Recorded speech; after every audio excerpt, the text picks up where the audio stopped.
What if a single act of kindness, the one that gets you fired and leaves you staring into an abyss of despair, was the one thing that could save you? For Hazel Holloway, a 24-year-old waitress, drowning in debt and fighting for her sister's life, a cold, rainy Tuesday was about to become the day her world ended. She was fired for giving a plate of food to a man everyone else saw as trash. But what no one knew, what she couldn't possibly imagine, was that this wasn't just a homeless man. And her termination wasn't an ending. It was the trigger for a stunning revelation that would dismantle an empire and change her life forever. The relentless Seattle drizzle was a constant, drumming a melancholic rhythm against the large plate glass windows of the Gilded Spoon. Inside, the world was supposed to be different. It was a bubble of warmth, low lighting, and the clinking of expensive silverware against porcelain. The air was thick with the scent of truffle oil, and seared scallops a fragrant shield against the damp misery of the city outside. For the patrons, it was an escape. For Hazel Holloway, it was a gilded cage. For 10 hours a day, 5 days a week, Hazel moved through this opulent world with a practiced grace that belied the frantic calculus clicking away in her mind. Every smile was a performance, every recommendation a script, every cleared plate a tiny victory against the mountain of bills piling up on her small kitchen table. Her uniform, a crisp black blouse and tailored trousers, felt like a costume. It was clean, professional, and gave no hint of the frayed anxiety that clung to her like a second skin. The real Hazel existed outside these walls, in a cramped 2-bedroom apartment that always smelled faintly of antiseptic and lavender. The real Hazel spent her nights reading medical journals. She barely understood her phone's screen, illuminating her worried face in the dark. Her world had shrunk to the size of her younger sister Lily, whose laughter, once a bright, bubbling fountain of joy, had become a quiet, breathy whisper. A rare genetic disorder was methodically stealing the strength from Lily's small body, and the experimental treatment that offered a sliver of hope came with a price tag that looked more like a telephone number. So Hazel smiled at people who complained their steak was medium rare instead of medium. She nodded sympathetically when a woman lamented the quality of the Chardonnay, and she pushed the thought of Lily's pale face out of her mind until her shift was over. The architect of her daily misery was Garrett Vance, the restaurant's manager. Garrett was a man sculpted from smug superiority and cheap cologne. He moved through the restaurant with the predatory stillness of a shark, his eyes constantly scanning for infractions. A fingerprint on a wine glass, a server lingering a second too long with a customer, a crumb missed on the floor. These were not minor oversights to Garrett. They were personal insults, cracks in the perfect facade he meticulously maintained. He ruled through fear, pitting the staff against each other, his voice a low, condescending drawl that could strip a person of their dignity in a single sentence. "Holloway," he hissed, his voice cutting through the dining room's low hum.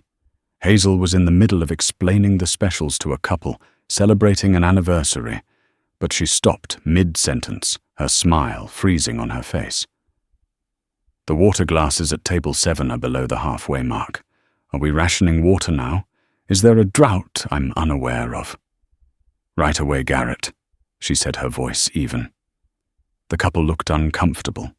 She excused herself, her cheeks burning, and hurried to the service station.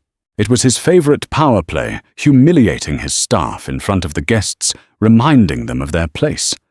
Her closest thing to an ally at the Gilded Spoon was Fiona, a career waitress with a cynical wit and eyes that missed nothing. Fiona was refilling bread baskets nearby and caught Hazel's eye giving a subtle roll of her own.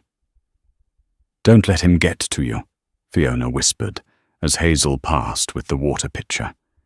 "He's just angry because his reflection told him he's thinning on top again." Hazel managed a weak smile. It's more than that today. He got a call from corporate. Something about profit margins. Ah, that explains it, Fiona said deftly, placing a warm sourdough roll on a plate.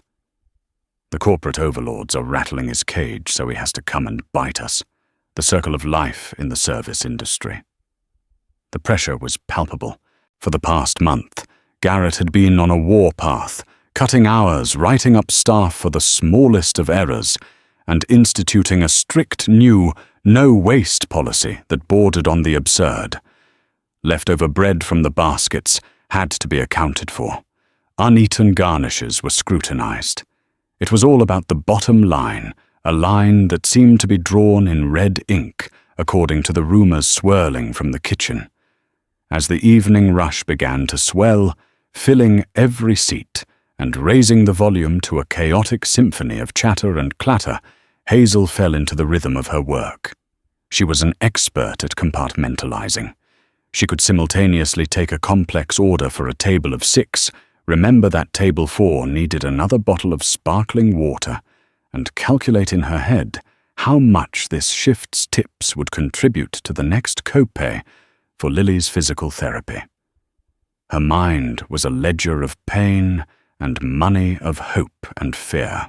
Lily needed a new brace for her leg, which wasn't covered by their threadbare insurance. The specialist had mentioned a new round of treatments more promising, but also exponentially more expensive. The weight of it all was crushing, but here in the golden light of the gilded spoon, she had to pretend it didn't exist. She had to be the picture of serene competence. She was just delivering a rich, dark chocolate lava cake to the anniversary couple when she saw him. He was standing just inside the doorway, hesitating as if he knew he'd crossed a threshold into a world where he didn't belong. He was an old man, though it was hard to tell his age beneath the layers of grime and weariness.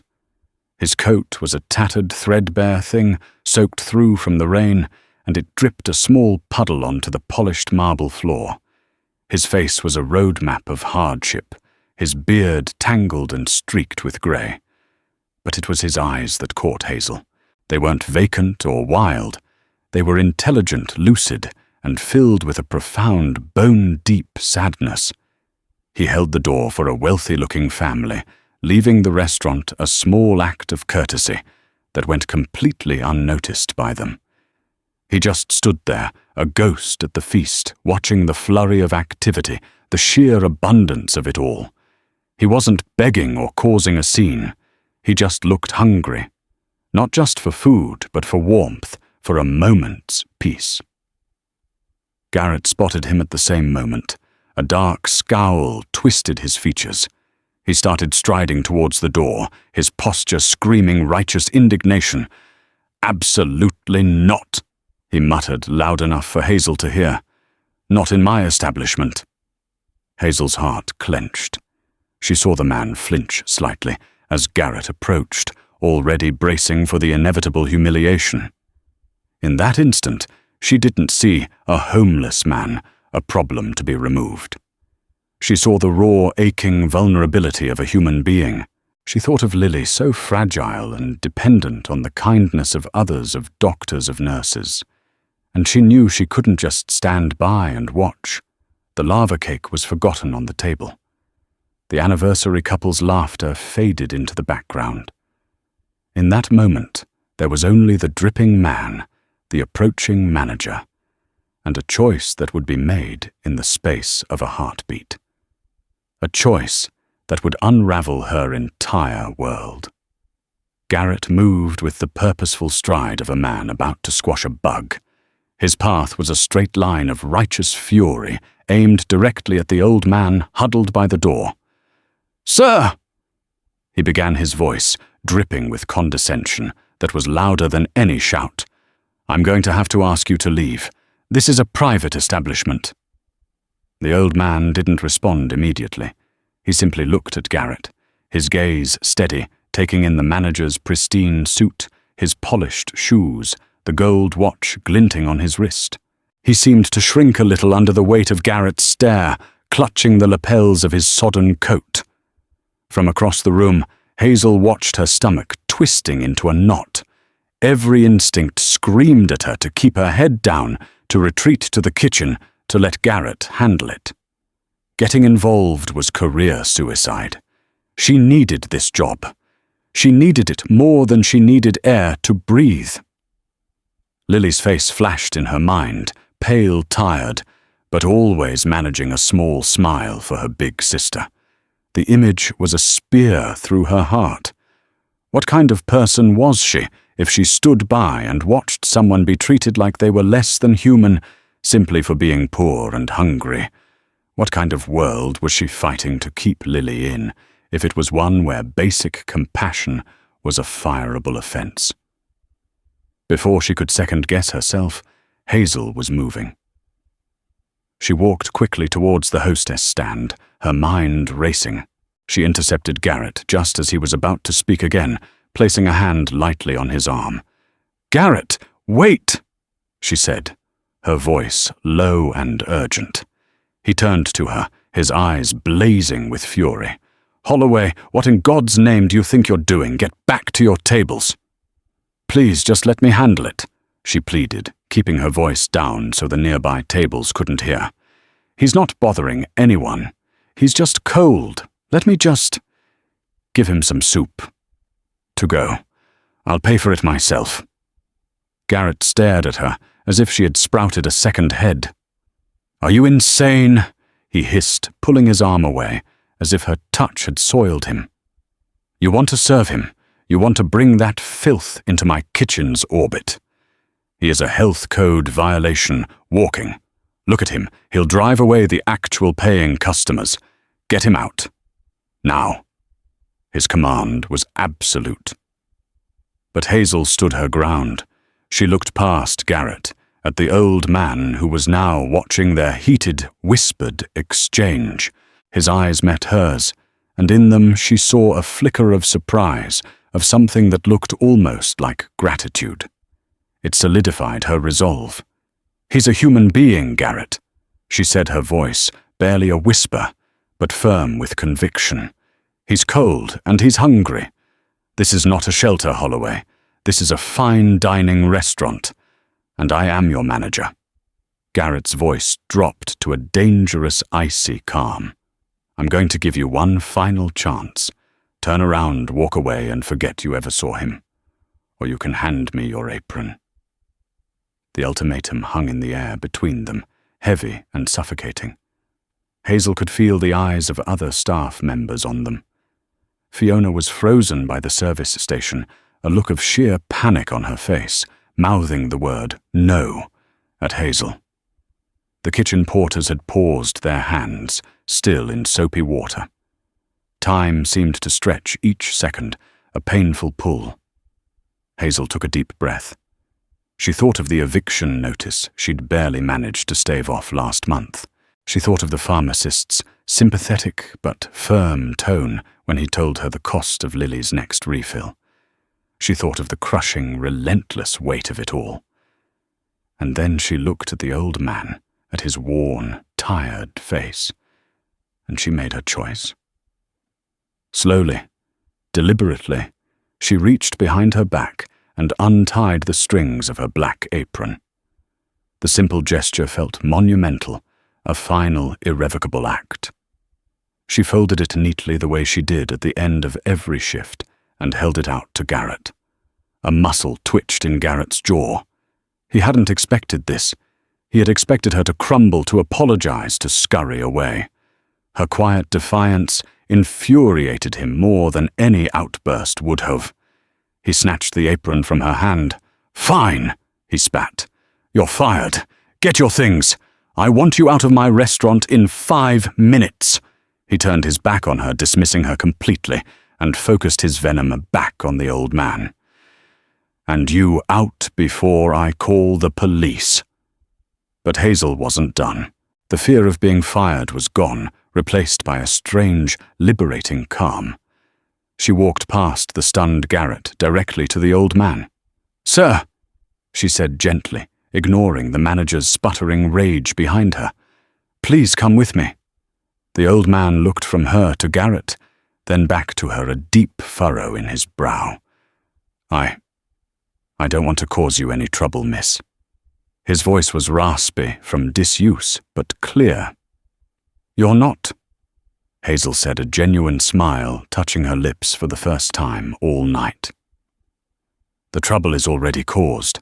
The least I can do is get you something hot to eat before I go." She led him not towards the kitchen, but towards a small two-person table in a quiet corner that had just been cleared. It was technically in Fiona's section, who looked on with a mixture of terror and awe. Hazel pulled out the chair for him. With a hesitant look, the old man slowly sat down, his movements stiff. He placed his hands on the clean white tablecloth, looking at them as if they were alien objects. "I'll be right back," she promised. She marched into the kitchen, a place she no longer had any right to be. The head chef, a burly man named Peterson, who usually communicated in grunts, looked up in surprise. "Holloway," I heard Garrett yelling. "What's going on?" "I was fired," she said simply. "Peterson, I need a favor. The lobster bisque, a big bowl, and a side of that sourdough bread, the one you bake in the mornings." Peterson stared at her, then glanced through the pass-through window into the dining room where Garrett was now on the phone, his face red and mottled with anger, likely calling security. He looked back at Hazel, at her determined face, and a slow grin spread across his. "You got fired for the old guy?" he asked. Hazel nodded. Peterson let out a short laugh. "It's about time someone stood up to that prick," he said. He turned to the stove, grabbed a ladle, and filled a pristine white bowl with the rich, creamy bisque. "On the house, kid. You tell anyone I said that, and I'll deny it." He placed the bowl and a basket of warm bread on a tray for her. "Good luck, Hazel."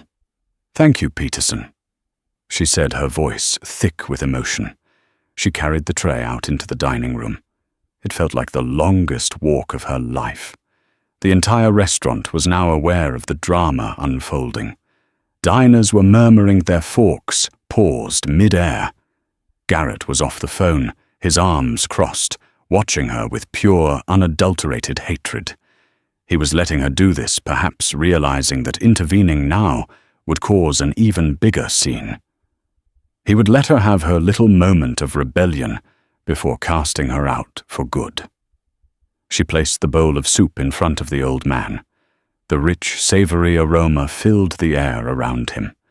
His eyes widened, and he looked up at her, his expression one of utter disbelief. I don't know what to say," he stammered. "You don't have to say anything," Hazel said softly. "Just eat. Please." She backed away and went to the staff lockers to retrieve her worn jacket and her backpack, which contained a half-eaten sandwich and a textbook on pediatric care she'd checked out from the library. As she walked towards the front door, her head held high, Fiona rushed over and grabbed her arm. "Hazel, are you crazy?" Fiona whispered frantically. "What about Lily? What are you going to do?" "I don't know, Fi," Hazel admitted, her bravado starting to crack. I couldn't not." Fiona pulled her into a fierce hug. "You have a bigger heart than anyone I know. You call me tomorrow. We'll figure something out." Hazel nodded, unable to speak, past the lump forming in her throat.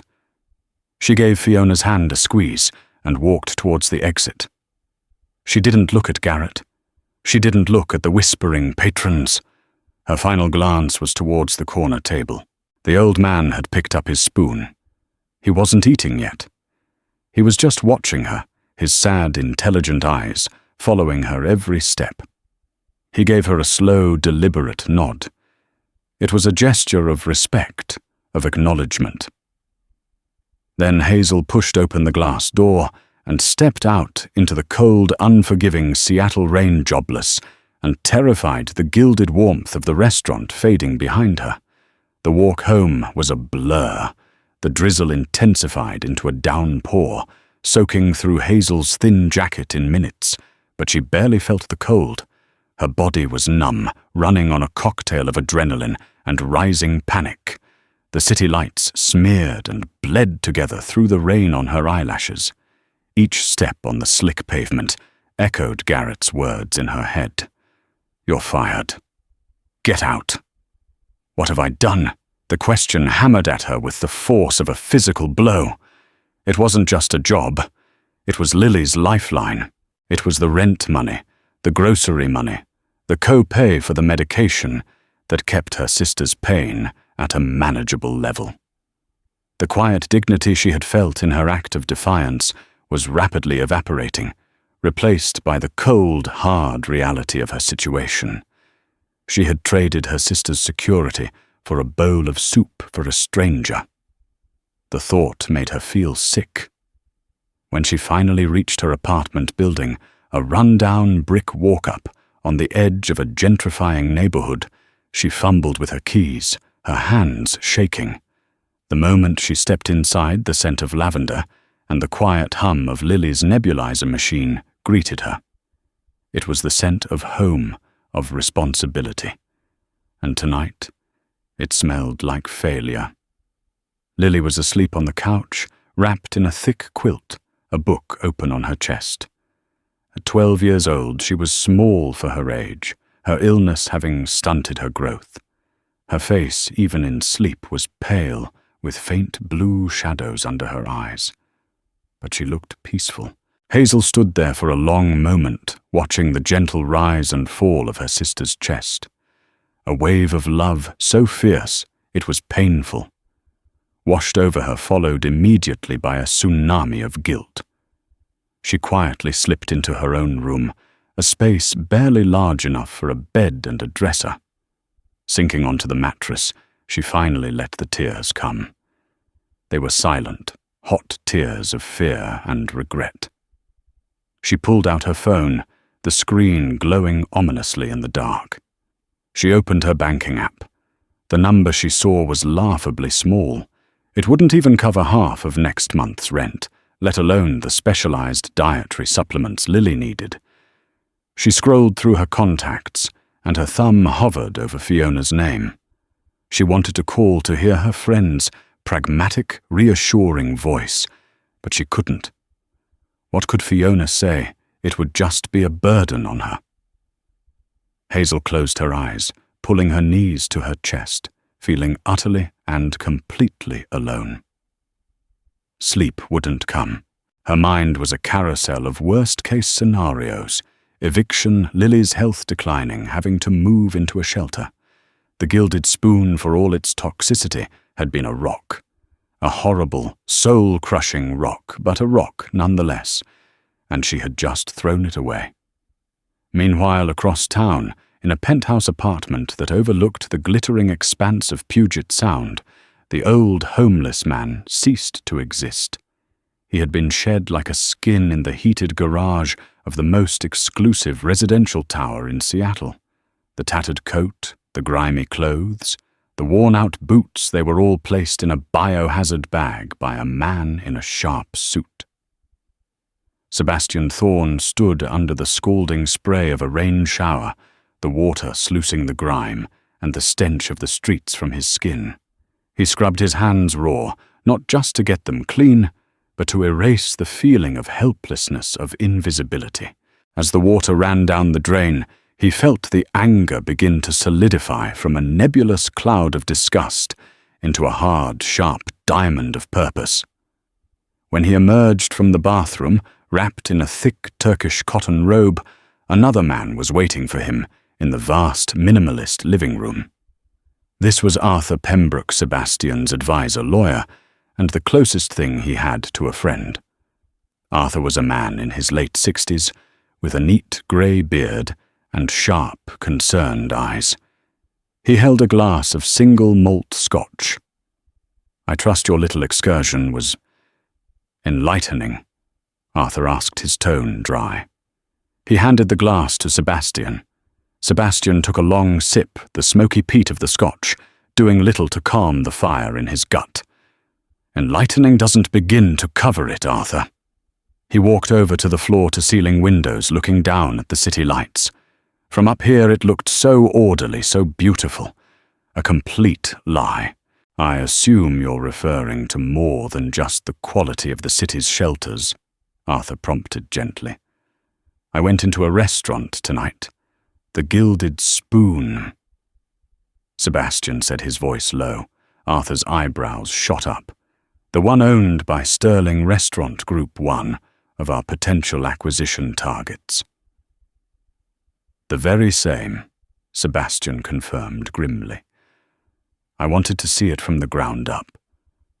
Not as a potential buyer, but as someone who wouldn't even be allowed to use their restroom. I wanted to see what their culture was really like, stripped of all the corporate gloss. He proceeded to recount the entire evening's events, his voice growing harder with each detail. He described the manager Garrett, his preening arrogance, his casual cruelty, and then he described the waitress Hazel.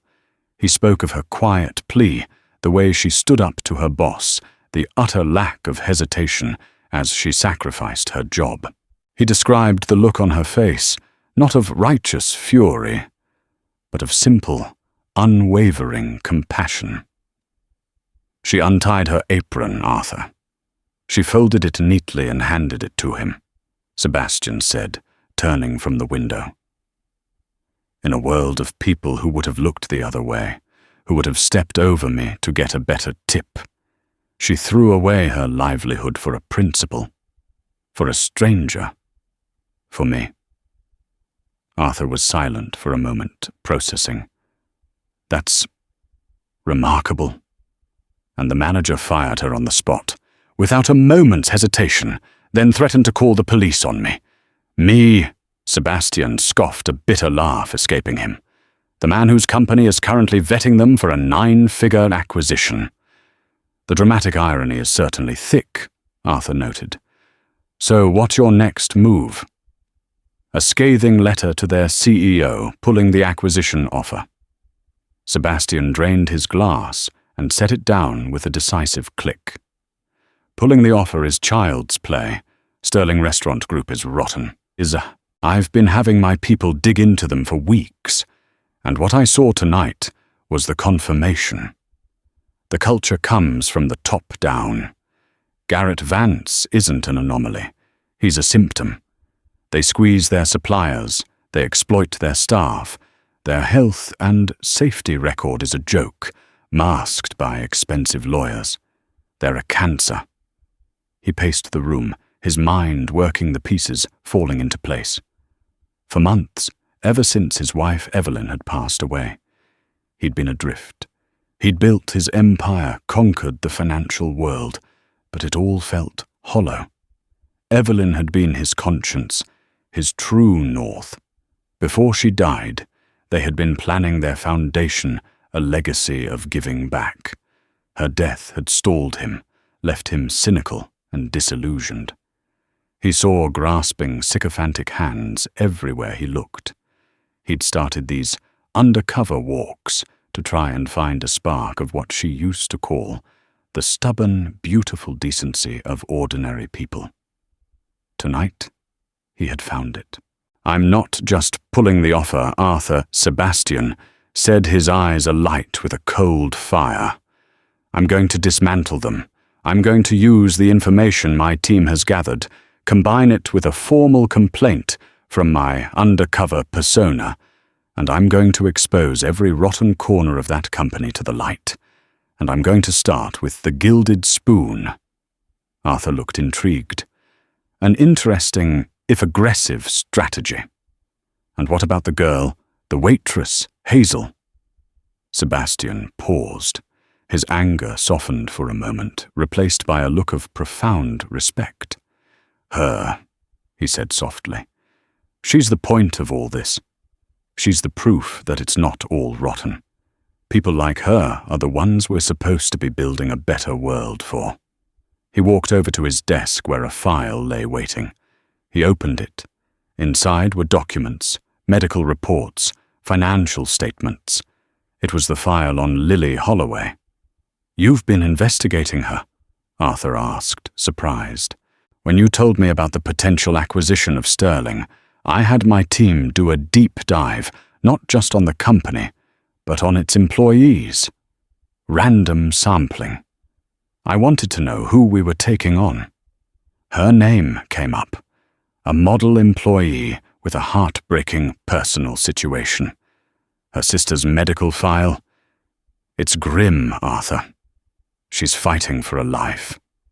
That girl wasn't just being kind tonight. She was being brave on a level I can scarcely comprehend. She put her sister's future on the line for a stranger." He tapped the file. "Evelyn would have loved her. This is what the foundation is for. It's not about writing big checks to established charities. It's about finding the pressure points. It's about finding the Hazels of the world." "So what's the plan for her?" Arthur asked. A slow smile spread across Sebastian's face. It was the first genuine smile Arthur had seen on his friend in almost a year. "Oh, I have a plan," Sebastian said, "and it's going to be so much more satisfying than just buying a restaurant." He looked back out the window at the sleeping city. For Hazel Holloway, it was the darkest night of her life. For Sebastian Thorne, it was the dawn of a new, ruthless, and ultimately redemptive crusade. And Hazel was about to be at the center of it all. The next morning, Hazel woke to the same oppressive grey light, but with a new and terrifyingly tangible sense of dread. The events of the previous night hadn't been a bad dream. Her uniform apron wasn't hanging on its hook. Her bank account was still perilously low. The silence in the apartment was deafening, broken only by the hum of the refrigerator and the frantic beating of her own heart. She forced herself through the motions of a normal morning. She made coffee she couldn't afford, staring out the window at the people bustling below on their way to jobs they still had. She checked on Lily, who was awake and reading her frail body propped up by a mountain of pillows. "Morning, Hayes." Lily said, her voice a little stronger today. "Did you sleep okay? You were so quiet coming in." "Slept like a log," Hazel lied, forcing a bright smile. "How are you feeling?" "Okay, my leg is a bit achy," Lily said, patting the brace she wore. "Did you bring any leftover fancy bread from the restaurant?" The simple, innocent question felt like a punch to the gut. Hazel's smile faltered for a fraction of a second. "Oh, sorry, sweetie. It was a crazy night, I forgot. I'll make us some pancakes. How about that? The special ones with the chocolate chips." Lily's eyes lit up. "The specialist," Hazel promised, her heart aching. The chocolate chips she'd been saving for a special occasion would have to be it. She spent the day in a feverish, desperate haze, applying for any and every service job she could find online. Diners, coffee shops, hotel bars. She sent out dozens of applications, each one feeling like a message in a bottle tossed into a vast, indifferent ocean. With each click of the submit button, her hope dwindled. Being fired with cause from a place like the Gilded Spoon would be a red flag for any potential employer in the city's tight-knit hospitality scene. Garrett would surely give her a scathing reference if he bothered to give one at all. By late afternoon, despair was beginning to set in. She was sitting at the kitchen table, her head in her hands, when a sharp knock echoed through the apartment. It wasn't the gentle tap of a neighbor. It was firm, official. Her heart leaped into her throat. Was it the landlord? Was he here to deliver an eviction notice in person? With trembling hands, she opened the door a crack. A man in a crisp courier uniform stood in the hallway. He held a sleek, expensive-looking black envelope. "Hazel Holloway?" he asked. "Yes," she whispered. "This is for you," he said, handing her the envelope and a clipboard to sign. She scrawled a shaky signature, her mind racing. Who would send her a package via a private courier? She closed the door and leaned against it, her breath catching in her chest. The envelope was made of thick, heavy cardstock. There was no return address, only her name and address printed in elegant, sharp typography. With a sense of foreboding, she tore it open. Inside was a single sheet of heavy cream-colored paper. It was a letter, but not a personal one. At the top was the letterhead of a prestigious-sounding law firm, Pembroke, Finch and Associates. The letter was brief and formal. It requested her presence at their downtown offices the following morning at 10:00 a.m. sharp for a meeting regarding a matter of significant professional and personal importance. It mentioned that all her time, including travel, would be compensated. At the bottom was a typed name, Arthur Pembroke, Senior Partner. Hazel read it 3 times. Her blood ran cold. A law firm. Garrett. He was suing her. Of course, he was suing her for defamation or for causing a scene or some other trumped-up charge to ruin her life completely. The compensation was just a trick to get her in the door. The sheer vindictiveness of it was breathtaking. She sank onto the couch, the letter trembling in her hand. This was it. This was the final nail in her coffin. She was not only jobless, but she was about to be buried under a mountain of legal fees she could never hope to pay. That night she barely slept a wink.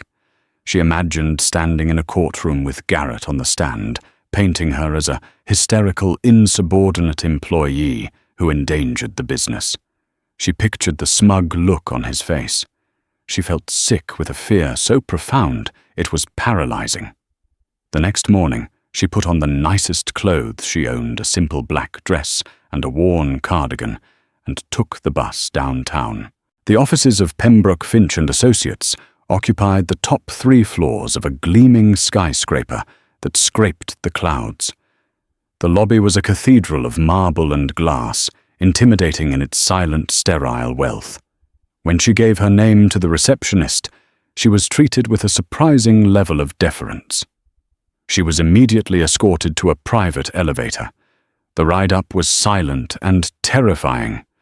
She felt small and insignificant, a lamb being led to the slaughter. She was shown into a corner conference room with a breathtaking view of the city and the sound. A long, polished mahogany table dominated the space, and sitting at the head of the table was the man from the law firm's letterhead, Arthur Pembroke. He was older, with kind eyes that seemed to contradict the predatory environment. "Ms. Holloway," he said, standing up and gesturing to a chair opposite him. "Thank you for coming. Please sit. Can I get you some coffee water?" "No, thank you," Hazel said, her voice barely a squeak. She sat on the edge of the plush leather chair, clutching her purse in her lap. Am I being sued?" Arthur gave a small, sad smile. "On the contrary, Ms. Holloway, you are here because an injustice was done to you, and my client wishes to see it rectified." Hazel frowned, confused. "Your client? I don't understand." Before Arthur could explain further, the door to the conference room opened. A man walked in, and Hazel's heart stopped. She recognized him instantly. Not from the restaurant 2 nights ago.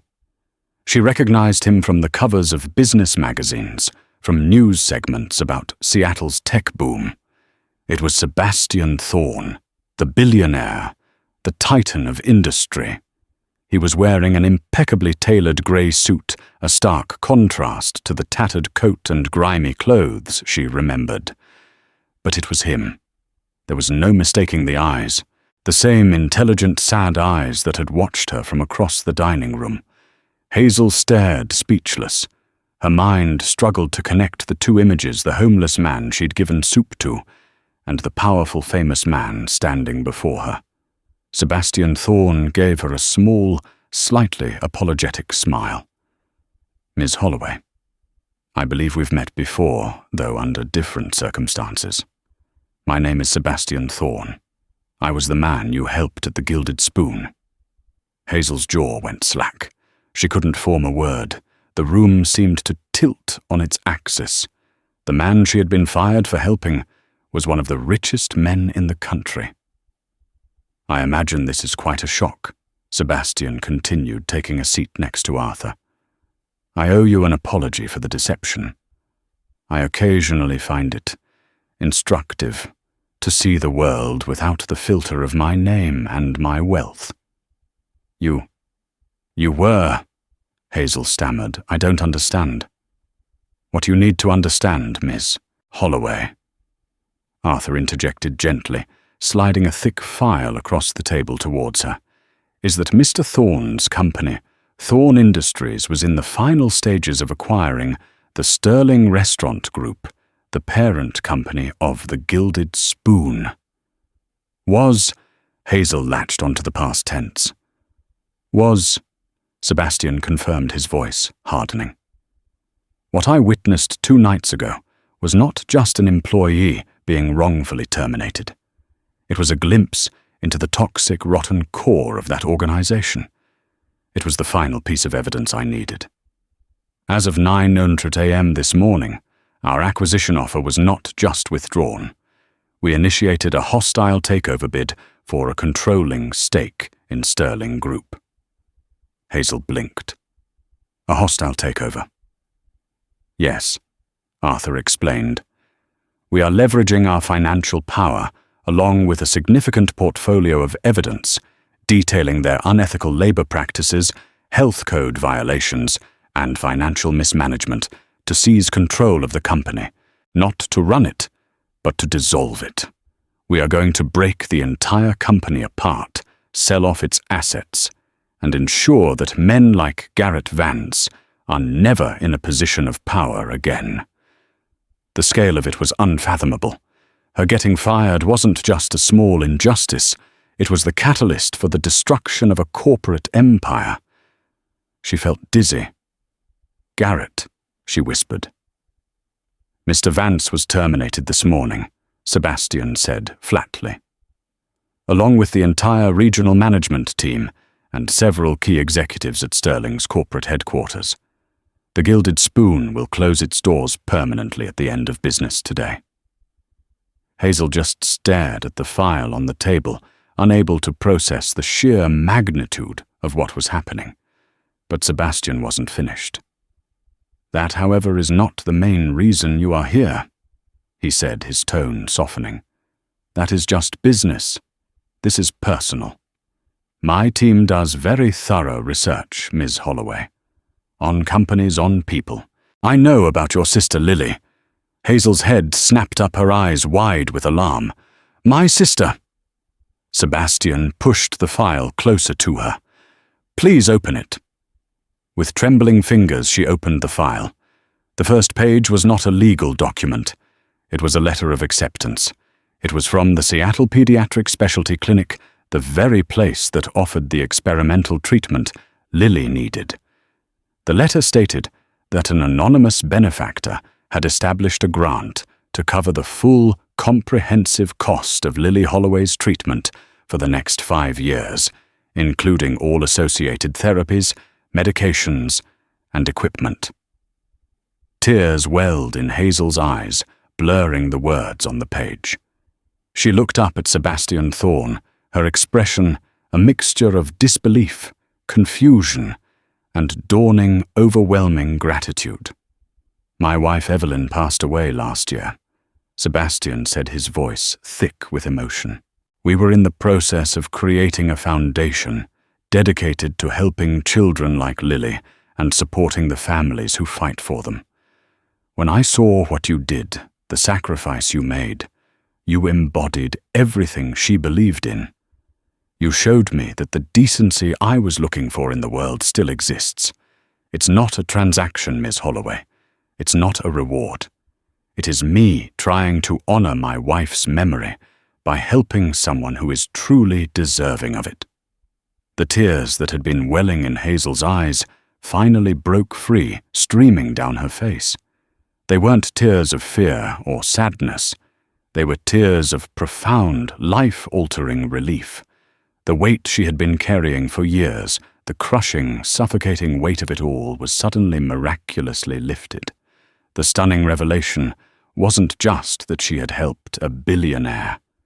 It was that in her darkest hour, her small act of kindness had brought a storm of justice and a miracle of grace down upon her life. For a long moment, the only sound in the vast conference room was Hazel's quiet, cathartic sobbing. Arthur Pembroke discreetly pushed a box of tissues across the mahogany table, while Sebastian Thorne remained silent, giving her the space to absorb the seismic shift that had just occurred in her universe. The letter from the clinic felt impossibly heavy in her hands, its words representing a future she had only dared to dream of in her most desperate moments. Lily safe. Lily cared for. The two most important things in her world, secured not by her own frantic striving, but by an act of grace from a man she had mistaken for a vagrant. When she finally found her voice, it was choked with emotion. I can't. Thank you isn't a big enough word. She looked at Sebastian, truly seeing him now, not as a billionaire or a disguised homeless man, but as a person marked by his own grief, trying to make sense of the world. I don't know what to say. You don't have to say anything, Sebastian replied gently. Your actions the other night spoke more loudly than any words of gratitude could. You showed integrity when it cost you everything. That is a rare and valuable thing, Miss Holloway. Far more valuable than the price of a restaurant chain. Hazel wiped her eyes, taking a shaky breath. The initial shock was beginning to recede, replaced by a dizzying sense of possibility. So, the Gilded Spoon is gone. It will be by tomorrow, Arthur confirmed, taking the lead again. The assets will be liquidated. The employees, unlike those in Sterling's usual layoff procedures, will all receive a generous severance package funded by us to help them transition. All except Mr. Vance, of course.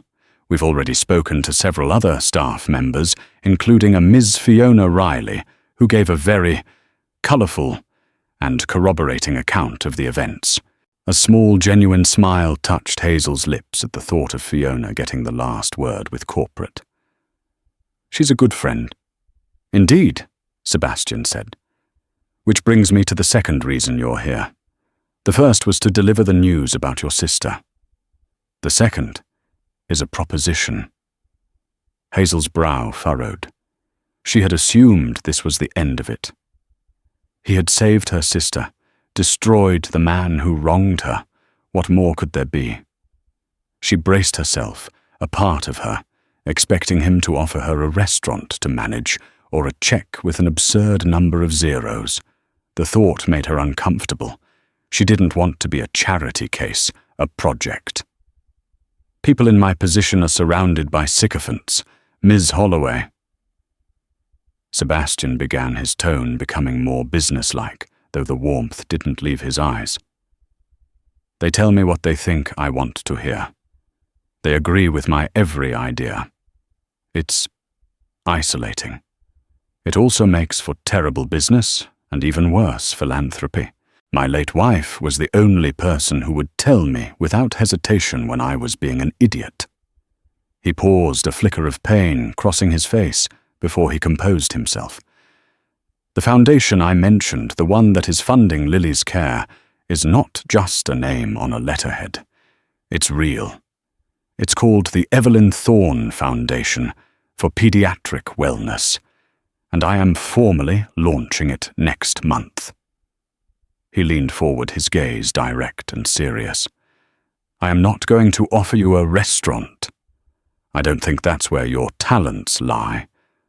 I saw how you handled yourself, your quiet efficiency, your empathy, your clear-headedness under pressure. Those are skills that can't be taught. I am also aware from my team's research that you were studying pediatric care in your spare time. Hazel was stunned that he knew that detail. Just some books from the library. Passion is passion, Ms. Holloway, whether it's in a university lecture hall or a public library. The foundation needs a heart. It needs a conscience.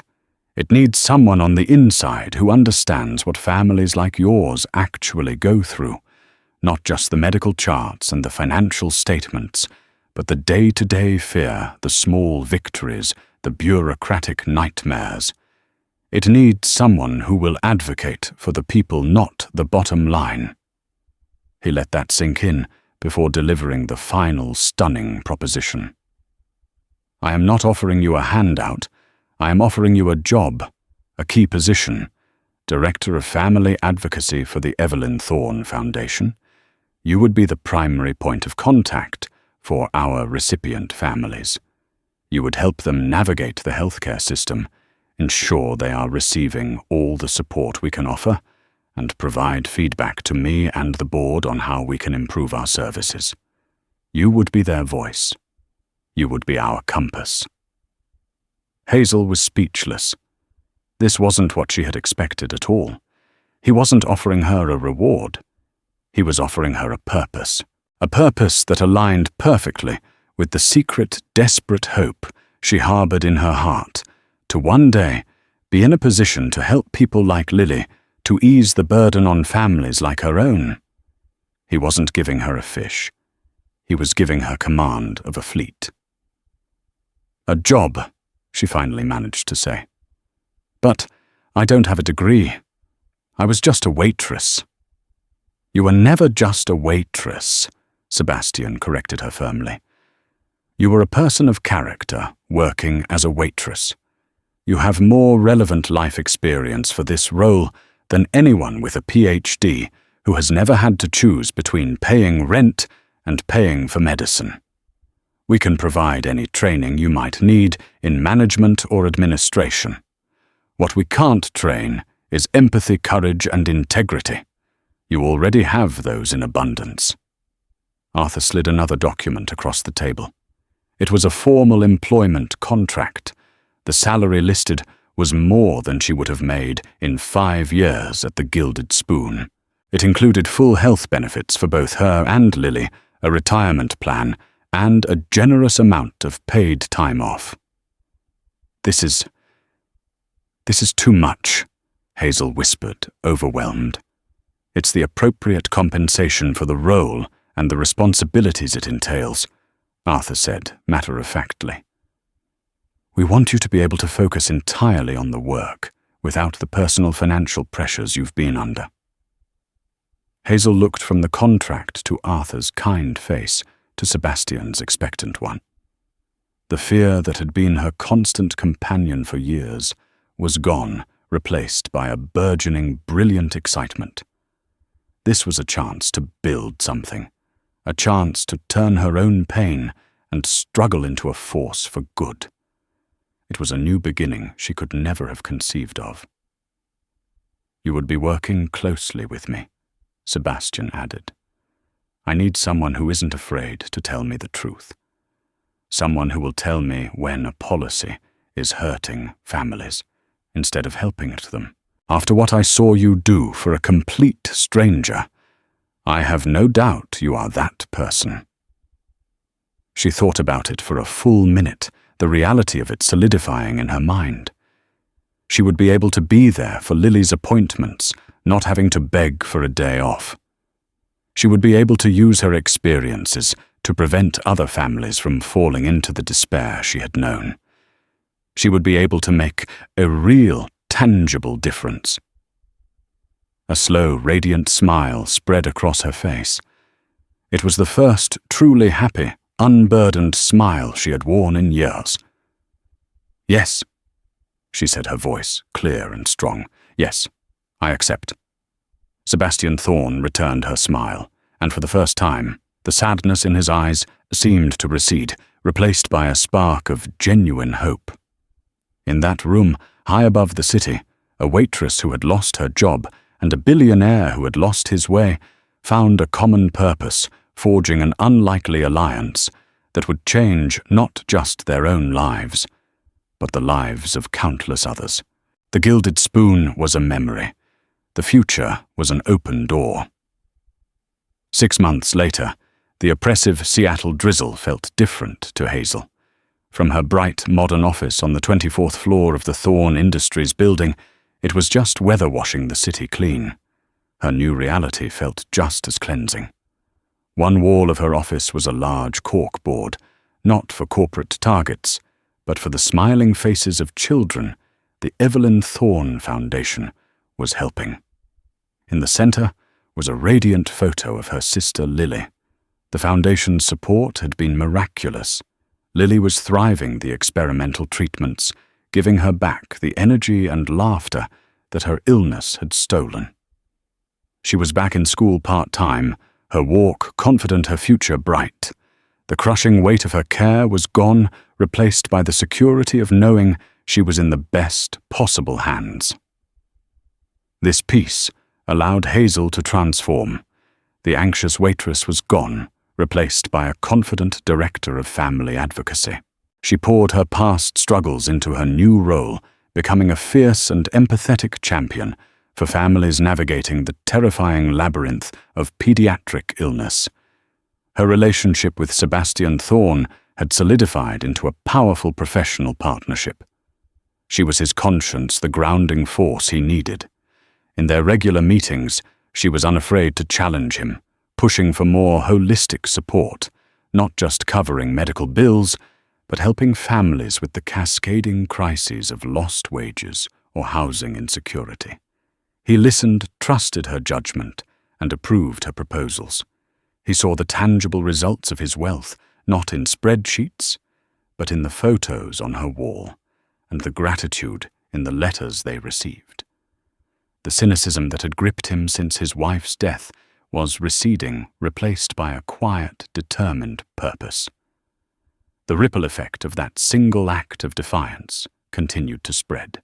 The story of Hazel's firing and the subsequent implosion of the Sterling Restaurant Group became an industry legend, prompting other companies to reevaluate their own practices. Fiona, her old friend, used her generous severance to go to college, while also working part-time for the foundation. Her cynical wit now aimed at coordinating joyful family events. One evening, Sebastian stopped Hazel by the elevators. "I heard from Peterson," he said, a smile on his face. "The chef from the Spoon. He used his severance to open his own little bistro across town." Hazel's eyes widened. "Really? He wanted me to thank you," Sebastian continued. "He said you reminded him what it was all about. He's calling it the kind spoon." Tears welled in Hazel's eyes. It was perfect. One bowl of soup had not only saved her family and launched a foundation, but it had inspired others to build something better from the wreckage. A waitress and a billionaire, once worlds apart, were now partners in a shared mission. As she walked out into the cool evening air, Hazel felt a profound sense of peace. The future was no longer an abyss of fear, but an open road she was joyfully building, one kind act at a time. In the end, this isn't just a story about a waitress and a billionaire. It's a story about the incredible, often unseen power that lies within a single moment of empathy. Hazel's choice wasn't about the money or the reward she never knew existed. It was about honoring her own humanity by recognizing it in someone else. It reminds us that our true character is revealed not when things are easy, but when we have every reason to look away, yet we choose to act. The world can often feel like the gilded spoon, cold, transactional, and valuing profit over people.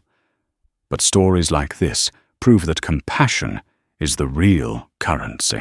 It's an investment that can yield returns we can't possibly imagine, creating ripples of positive change that can dismantle empires and build legacies. If this story moved, you please help us spread its message by hitting that like button, sharing it with someone who needs to hear it, and subscribing for more stories that find the extraordinary in the ordinary. Thank you for watching.